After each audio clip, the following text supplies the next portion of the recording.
سورہ ہے، اور اس سے پہلے ہم پڑھتے آئے ہیں کہ اللہ تعالیٰ کے پاس ہر چیز کا کنٹرول ہے۔ اب ہم نے ایک نئی بات کیا پڑھی کہ اللہ تعالیٰ نے ہماری زمین کو ہمارے لیے نرم کر کے اس کا کنٹرول ہمارے ہاتھ میں دیا ہے۔ کتنی انٹرسٹنگ بات ہے نا کہ اس سے پہلے ہم آسمان کے بارے میں پڑھ رہے تھے، آسمان ہماری زندگی ہے اور زندگی کے مختلف فیزز، تو پھر زمین کیا ہے؟ یہ بھی زندگی ہی تو ہے، تو دونوں میں کیا فرق ہوا؟ میرے خیال میں آسمان ہماری زندگی کا وہ حصہ ہے جس کو ہم چینج نہیں کر سکتے، یہ قدر ہے، تقدیر، اور یہ اپنے ساتھ خوشیاں لائے یا پریشانی، اس میں ہمارا عمل دخل نہیں ہے۔ جیسے کسی بیماری کا پڑنا، کاروبار میں شدید نقصان، جیسے آگ وغیرہ لگ جانا، کسی کا فوت ہو جانا، یہ سب قدر اللہ ہے۔ ہم اس کو بس سر اٹھا کے دیکھتے ہیں لیکن اس کا کچھ نہیں کر سکتے۔ جیسے آپ آسمان کو چھو نہیں سکتے، اپنے ہاتھوں سے بادلوں کو چھو کے ان کو دائیں بائیں نہیں کر سکتے، لیکن زمین کیا ہے؟ زمین زندگی کا وہ حصہ ہے جس پہ آپ کا کنٹرول ہے، یہ آپ کے اعمال ہیں، آپ کے انتخاب، آپ کی چوائسیز، آپ کون سا راستہ چوز کر رہی ہیں، آپ کیسے راستے پہ چل رہی ہیں، اور آپ کے پاؤں آپ کو کہاں لے جاتے ہیں، یہ آپ کا اپنا فیصلہ ہے۔ جیسے سب کا آسمان مختلف ہے، ویسے ہی ہر شخص کی زمین بھی مختلف ہے۔ کسی کے لیے وہ ابھی ناہموار ہے اور کسی کے لیے نرم۔ اگر آپ یہ آیت پڑھ رہی ہیں تو یقیناً وہ نرم ہے، شاید بہت نرم نہ ہو لیکن پہلے سے بہتر ہوگی، اور اس کو بہتر اللہ نے کیا ہے۔ ہم اس نرم زمین پہ بچھے کانٹے دیکھ رہے ہیں، راستے کی رکاوٹیں دیکھ رہے ہیں، لیکن یہ نہیں دیکھتے کہ کیسے اللہ نے اس کو ہمارے لیے آسان کر دیا ہے۔ کم از کم ہم اس پہ چل رہے ہیں۔ بہت سو کو تو اللہ نے یہ توفیق بھی نہیں دی، وہ اندھیروں میں بھٹک رہے ہیں۔ کسی کسی کے قدموں تلے سے زمین بھی کھینچ لی جاتی، اس سے تو بہتر ہے ہم۔ زمین کو نرم کر کے اللہ نے کیا حکم دیا؟ وہی ہے جس نے بنائی بنایا زمین کو تمہارے لیے نرم، تو چلو پھرو اس کی راہوں میں۔ اچھا، اس کی سطر کو غور سے پڑھیں۔ فَامْشُوا فِي مَنَاكِبِهَا، چلو پھرو اس کی راہوں میں۔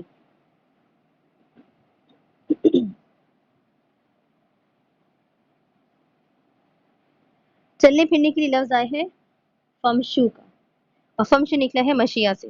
مشیہ سے ایک لفظ بنا ہے مویشی۔ مویشی کیا ہوتے ہیں؟ ایک ایسی مخلوق ہوتے ہیں جو پھلتے پھولتے بڑھتے جاتے ہیں، 4 سے 8 اور 16 بن جاتے ہیں۔ اور مشیہ کا لفظ ملٹیپلائی ہونے کے لیے بھی آتا ہے، پھلنے پھولنے، نعمت میں بڑھنے، ترقی کرنے، اس کو مشیہ کہتے ہیں۔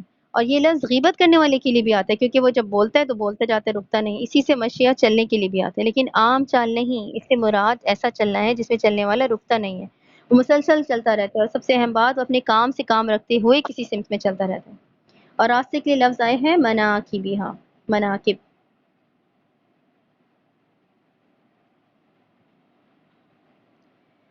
مناکب کا اصل مطلب راستہ نہیں ہے، راستہ تو سبیل ہوتا ہے، مناکب کچھ اور ہے۔ مناکب کا لفظ نقبہ سے نکلا ہے، اور نقبہ کہتے ہیں کندھے کے جوڑ کو۔ کندھے کا جوڑ کیسا ہوتا ہے؟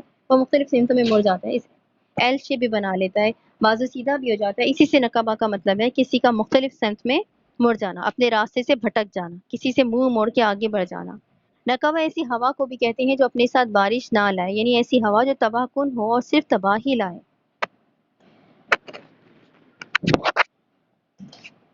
نقبہ سے بنا ہے مناکب۔ مناکب منکب کی جمع ہے، اور کہتے ہیں کندھے کے جوڑ کو، اور زمین کے مختلف علاقوں کو، ایسے علاقے جو بڑے بڑے ہوں جیسے کھلے میدان، یہ ٹریکٹس کو بھی کہتے ہیں۔ آواز آ رہی ہے فائزہ؟ یہ اسکرین اصل میں نا نیٹ ورک مجھے لگ رہا ہے اسٹیبل نہیں ہے۔ اچھا، تو زمین کے مختلف علاقوں کو مناکب کہتے ہیں، ایسے علاقے جو بڑے بڑے ہوں جیسے کھلے میدان، یہ ٹریکٹس کو بھی کہتے ہیں۔ ٹریکٹ ایسا علاقہ ہوتا ہے جو چلتا جاتا ہے، کھلا اور وسیع، اور وہ بہت سی حصوں کو ملاتا ہے۔ جسم کی کچھ نالیوں کو بھی ٹریکٹ کہتے ہیں، جیسے ڈائجسٹو ٹریکٹ وغیرہ۔ تو ایسے کھلے علاقوں پہ جس پہ گاڑی کو چلایا جاتا ہے اسے ٹریکٹر کہتے ہیں نا۔ یہاں تک سمجھ میں آ گیا؟ اچھا، میں نا اسکرین کو دوبارہ سے آن کرتی ہوں، آیات نظر نہیں آ رہی ہیں۔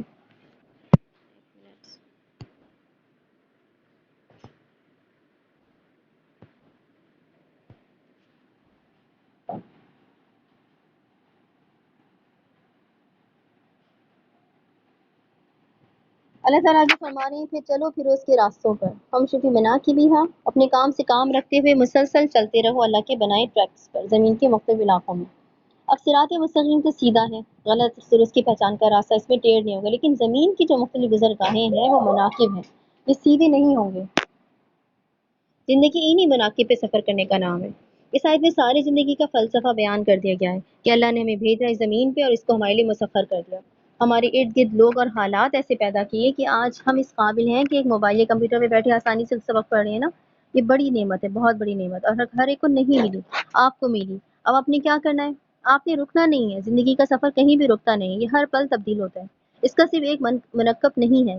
مناقب کا لفظ جمع ہے، بہت سے راستے، بہت سے علاقے جن کو آپ نے کھوجنا ہے، بہت سی جگہوں پہ ابھی آپ نے جانا ہے، بہت سے لوگوں کو ابھی آپ کی زندگی میں آنا ہے۔ آپ مایوس کیوں ہوتی ہیں اگر زندگی خوبصورت نہیں ہے تو؟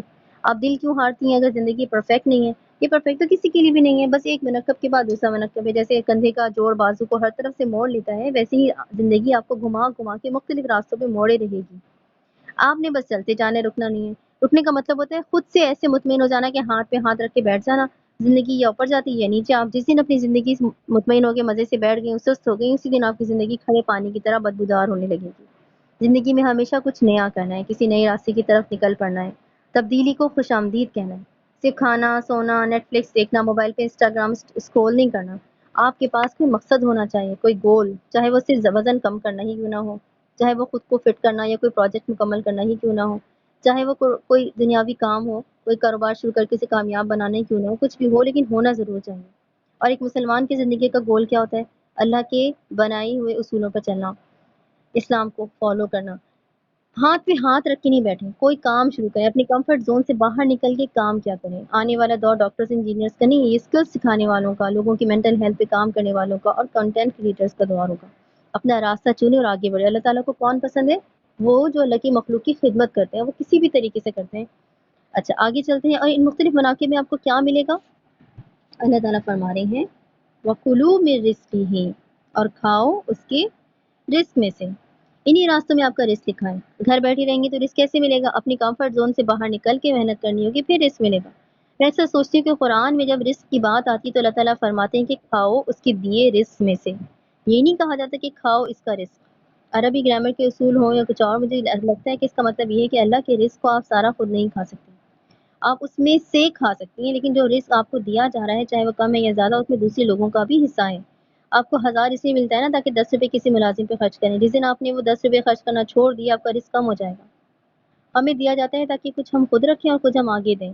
جب ہم دوسری مخلوق کے لیے تنگدلی دکھاتے ہیں تو اللہ تعالیٰ ہمارا رزق تنگ کر دیتا ہے۔ ایسے ہی نئے بزنس شروع کرنے والے جب کوئی ملازم رکھتے ہیں تو اس کو تنخواہ دینے میں تنگدلی دکھاتے ہیں، وہ سوچتے ہیں کہ سارا پروفٹ تو وہی لے جائے گا، لیکن ایسا نہیں ہے، شاید اس کا نصیب آپ کے ساتھ لکھ دیا گیا ہو اور آپ اس کو دیں گے تو آپ کو مزید ملے گا۔ ہاں تنخواہوں میں اعتدال ہونا چاہیے، لیکن جہاں بھی تنگدلی کا معاملہ آ جائے وہاں اس آیت کو یاد رکھیں، کھاؤ اس کے رزق میں سے۔ پورا نہیں کھا سکتے آپ، پورا آپ کا ہے بھی نہیں، اس میں اور لوگوں کا بھی حصہ ہے۔ آپ ایک گزرگاہ ہیں جس سے رزق گزر کے آ رہا ہے، اس کو اپنے تک روک نہیں دینا۔ ایسے ہی جب ہمارے گھروں میں مہمان آ جائے تو ہم تنگ دل ہو جاتے ہیں، ہم سوچتے ہیں ہمارا بجٹ آؤٹ ہو جائے گا، حالانکہ مہمان تو اپنا نصیب لے کر آتے ہیں۔ آپ کے رزق میں برکت مہمان کی وجہ سے پڑتی ہے، اور حدیث کے مطابق جو رشتہ داروں پہ جتنا خرچ کرتا ہے اس کے رزق میں اتنا ہی اضافہ کر دیا جاتا ہے۔ جس طرح بھی آپ رشتہ داروں پہ خرچ کریں، بھلے مہمانداری کر کے یا ان کی مالی مدد کر کے، آپ کا رزق بڑھے گا۔ اس لیے مہمان کے سامنے بہترین چیز رکھا کریں، تنگدلی نہ دکھایا کریں۔ زندگی بس یہی ہے، سخت زمین جو دھیرے دھیرے اللہ تعالیٰ نرم بنا دیتے ہیں۔ اللہ کے بنائے گئے مناقب جن پہ آگے پیچھے دائیں بائیں آپ نے چلنا ہے، اپنے کام سے کام رکھتے ہوئے بس چلتے جانا ہے۔ ان راستے میں آپ کو بہت سے لوگ بھی ملیں گے اور بہت سے رزق بھی۔ آپ نے رزق کا راستہ نہیں روکنا، بھلائی کا راستہ بھی نہیں روکنا، اسے اللہ کے دوسرے بندوں میں تقسیم کرتے جائیں۔ کوئی آپ سے کچھ مانگے تو خالی ہاتھ نہ جاؤ، پھر کیا ہوگا؟ اور اسی کی طرف لوٹ کے جانا ہے۔ وَإِلَيْهِ النُّشُورُ۔ نشر خوشبو کو کہتے ہیں، خوشبو اپنی شیشے سے نکل کے اوپر اٹھتی ہے اور پھیل جاتی ہے، اسی سے نشر کسی کے جاگنے، اٹھنے اور پھیل جانے کو کہتے ہیں۔ نشور کا لفظ بھی اسی سے نکلا ہے، اور اس کے معنی انسان کا قبروں سے جاگنا، نکلنا اور زمین میں پھیل جانا اور پھیلتے ہوئے اللہ کی طرف واپس بھاگنا۔ بس یہی ہے زندگی، اور ہم چیزوں اور رویوں کے لیے رو رہے ہیں، ہم انسانوں کے لیے رو رہے ہیں۔ زندگی تو بس اتنی سی ہے، چند راستے ہیں، کچھ رزق ہے، ایک سفر ہے مسلسل، جس کے آخر میں کسی ایک جگہ ہم گر جائیں گے اور پھر آنکھ نہیں کھلے گی۔ ہم اس حالت میں گریں گے جس میں ہم سفر میں تھے، ہم وہ کرتے ہوئے مریں گے جس کو ہم زندگی میں سب سے زیادہ کرتے تھے۔ وہ جو ہر وقت فون پہ لگے رہتے ہیں وہ فون دیکھتے دیکھتے ہی مر جائیں گے، وہ جو ہر وقت کتابیں پڑھتے ہیں ان کا ابدی یوم کسی کتاب کے درمیان آئے گی، جو ہر روز ایک فلم یا ڈرامے کی نئی قصے دیکھے بغیر نہیں سو سکتے ان کی موت وہی کرتے کرتے آئے گی، اور جو اللہ کے ذکر سے ہر وقت اپنی زبان تر رکھتے ہیں ان کی موت اسی ذکر کو کرتے ہوئے آئے گی، اور پھر موت کے بعد ایک دن ایک سور پھونکا جائے گا اور سب اپنی قبروں سے جاگ جائیں گے، سب بے لباس ہوں گے، سب کے جسم پھر سے جڑ چکے ہوں گے اور سب ایک دم سے بھاگیں گے اپنے رب کی طرف، کیونکہ اسی کی طرف انتہا ہے۔ ہماری زندگی کی ساری کہانی ہم اپنے رب سے ملاقات کے لیے ہی تیار کر رہی تھی۔ وہ ایک سمت، ایک ڈائریکشن تھی جس کی طرف ہم نے جانا تھا۔ ہم نے دن میں 5 دفعہ اس کے گھر کی سمت میں سجدے کرتے ہیں تاکہ ہمیں یاد رہے کہ وہی ہے ہماری سمت، ڈائریکشن، وہی رخ ہونا چاہیے۔ جب قبر سے نکل کے بھاگیں گے تو اسی کی طرف بھاگیں گے، اسی کی طرف پناہ ڈھونڈیں گے، اس کے بعد سب اس کے حضور اکٹھے ہوں گے، لیکن اس دن اللہ تعالیٰ ہر ایک سے ملاقات نہیں کرے گا، وہ صرف ان لوگوں کو اپنی ملاقات کا آنر بخشے گا جو دنیا میں اس کی ملاقات کے منتظر رہتے تھے، وہ جو دنیا میں بھی اس کی طرف پناہ ڈھونڈتے تھے۔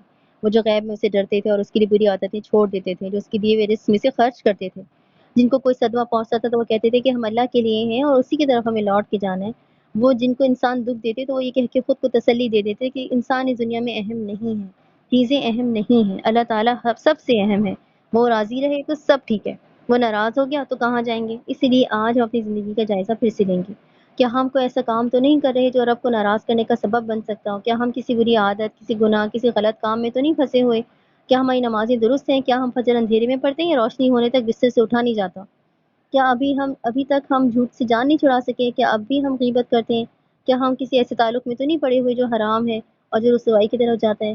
کیا ہم ساری دنیا سے چھپا کے کچھ ایسا تو نہیں کرے جس کے کھل جانے پہ رسوا ہونے کا خدشہ ہو؟ اپنے دل کے اندر جھانک کے سوال پوچھو، اور اگر کسی چیز کا جواب ہاں میں ہو تو فوراً اللہ سے معافی مانگ کے ایک نیا دن شروع کریں۔ آج کے سبق کو مکمل کرتے ہوئے بس اس سینٹینس کو یاد رکھنا ہے، میں نے بھی اور آپ نے، کہ رب ناراض ہو گیا تو ہم کہاں جائیں گے؟ کہاں پناہ ڈھونڈیں گے اور کون ہمیں سنبھال پائے گا؟ تو آج کا لیسن ہم یہیں تک اینڈ کرتے ہیں اور دعا پڑھ لیتے ہیں۔ سبحانک اللہم و بحمدک، نشہد